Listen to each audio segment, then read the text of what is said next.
semuanya. Kami dari kelompok 2B dan Dari 4A, di sini kami akan menjelaskan tentang praktikum fisiologi hewan dengan mata praktikum suhu tubuh manusia.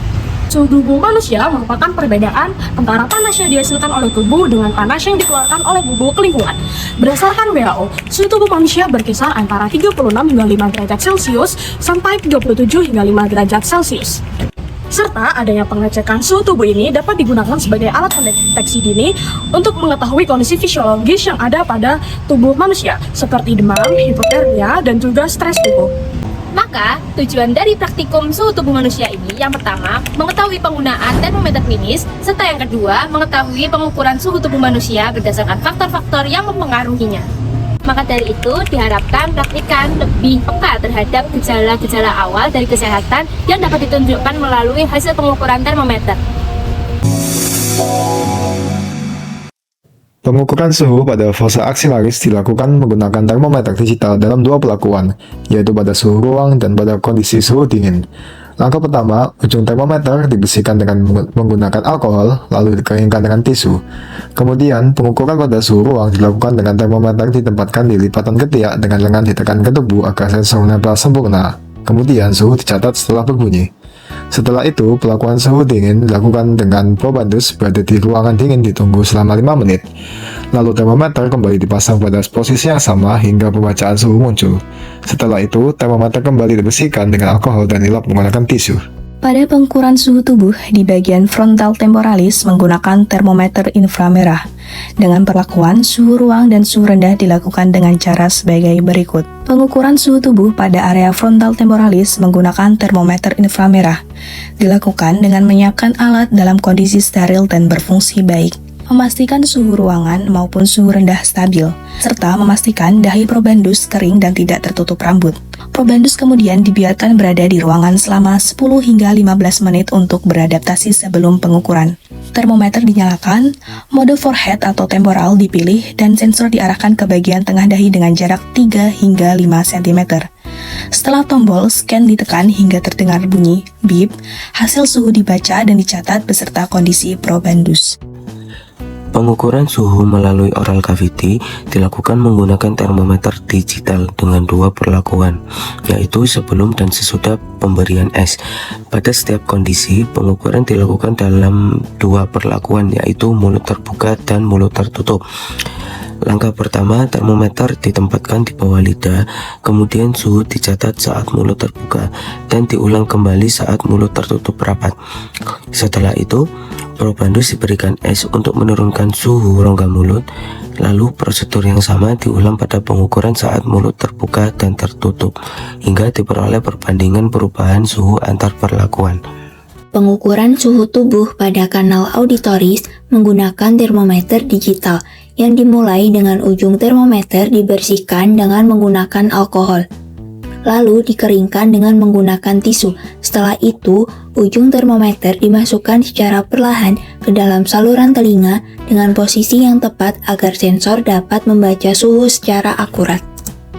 Termometer ditahan hingga alat memberikan bunyi atau tanda indikator bahwa proses pengukuran telah selesai. Setelah itu, termometer dikeluarkan dengan hati-hati dan hasil suhu yang muncul pada layar dicatat. Setelah itu, ujung termometer kembali dibersihkan menggunakan alkohol. Proses ini diulangi pada probandus kedua hingga ke-8.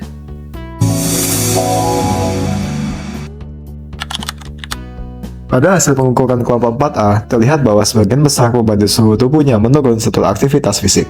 Yang seharusnya terjadi adalah suhu tubuh akan meningkat setelah melakukan aktivitas fisik. Hal ini disebabkan ketika keringat menguap, terjadi proses evaporasi yang dapat menurunkan suhu permukaan tubuh. Dan bila pengukuran dilakukan pada area kulit seperti ketiak, suhu yang terbaca bisa terlihat lebih rendah dibanding suhu inti tubuh. Perlu diketahui bahwa suhu normal manusia pada pengukuran fossa axillaris berada pada kisaran 36,2 hingga 37,5 derajat Celcius. Pada kelompok 2B, hasil pengukuran menunjukkan kenaikan suhu setelah beraktivitas fisik. Saat aktivitas fisik, ketika otot bekerja, metabolisme meningkat sehingga menghasilkan panas dalam jumlah besar. Pembuluh darah kulit mengalami vasodilatasi untuk membawa panas dari inti tubuh menuju permukaan. Peningkatan aliran darah hangat ini membuat suhu tubuh yang terukur tampak lebih tinggi. Sementara itu, fossa axillaris menunjukkan pola unik. Pada 2B yang dilakukan sebelum dan setelah aktivitas, suhu tubuh meningkat setelah aktivitas pada suhu ruang. Misalnya probandus pria dari 36,2 menjadi 36,9 derajat Celcius karena peningkatan metabolisme. Namun pada 4A yang dilakukan di suhu rendah, hasilnya justru turun setelah aktivitas. Misalnya probandus wanita dari 33,2 menjadi 32,7 derajat Celcius. Hal ini terjadi karena pengaruh lingkungan dingin yang lebih dominan terhadap kulit ketiak yang relatif sensitif terhadap suhu udara sekitar.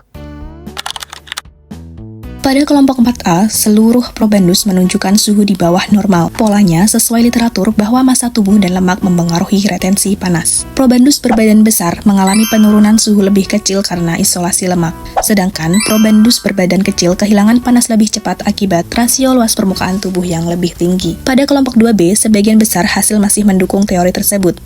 Meskipun probandus berbadan paling besar menunjukkan penurunan suhu lebih besar dari yang diperkirakan, yang dapat terjadi akibat perbedaan metabolisme atau respon vasokonstriksi. Secara umum, pengukuran suhu dengan frontal temporalis menunjukkan nilai yang paling mudah berubah terhadap kondisi lingkungan.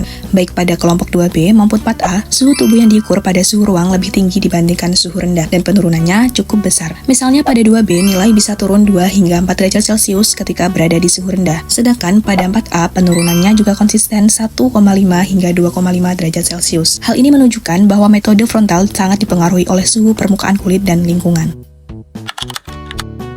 Berdasarkan hasil pada tabel di atas, kedua kelompok sudah menunjukkan hasil yang sesuai untuk suhu normal, di mana pada suhu normal pengukuran pada oral berada di kisaran antara 35,7 hingga 36,7 derajat Celcius untuk pria dan 33,2 hingga 38,1 derajat Celcius pada wanita. Pada perlakuan signifikan pada saat mulut tertutup, yang dimana seharusnya kisaran penurunan suhu setelah perlakuan berkumur air es antara min 4,0 hingga min 0,3 derajat Celcius dari suhu normal. Hal ini dapat terjadi dikarenakan setelah perlakuan tidak segera diukur sehingga pada mulut kembali normal.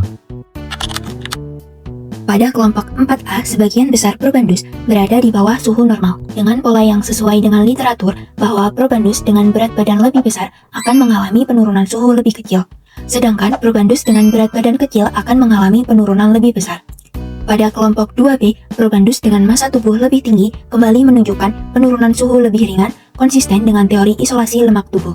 Sebaliknya, probandus berbadan paling kecil menunjukkan penurunan suhu lebih besar sesuai dengan konsep tubuh kecil lebih cepat kehilangan panas karena luas permukaan relatif lebih besar. Pada kanal auditorius, hasil cenderung lebih stabil dibandingkan dengan frontal. Hal ini karena liang telinga lebih terlindungi dari perubahan suhu lingkungan. Pada kedua kelas, pengukuran di suhu rendah hanya turun sekitar 0,5 hingga 2 derajat Celcius. Semisal, probandus 2 dari kelompok 2B dari 36 menjadi 35,4 derajat Celcius, dan pada kelompok 4A, probandus 1 dari 35,6 menjadi 34,4 derajat Celcius. Hal ini menunjukkan bahwa metode ini lebih mendekati suhu inti dibanding frontal dan lebih tahan terhadap pengaruh lingkungan. Berdasarkan praktikum yang telah dilakukan, dapat disimpulkan bahwa termometer klinis dapat digunakan untuk mengukur suhu tubuh pada area anatomis yang berbeda-beda. Contohnya pada frontal temporalis, pada oral cavity, pada kanal auditorius, dan juga pada fossa axillaris. Masing-masing lokasi anatomis memiliki rentang suhu yang berbeda-beda. Hasil dari pengukuran suhu tubuh dipengaruhi oleh beberapa faktor, seperti yang diantara pertama berat badan, yang kedua lokasi pengukuran, yang ketiga paparan es, yang keempat aktivitas fisik, dan yang kelima yaitu kondisi lingkungan di sekitarnya. Dari hasil tersebut, yang didapat dari kelompok 2B memiliki penurunan yang lebih drastis daripada kelompok 4A, di mana hasil ini menunjukkan perbedaan fisiologis tubuh yang terjadi pada setiap praktika.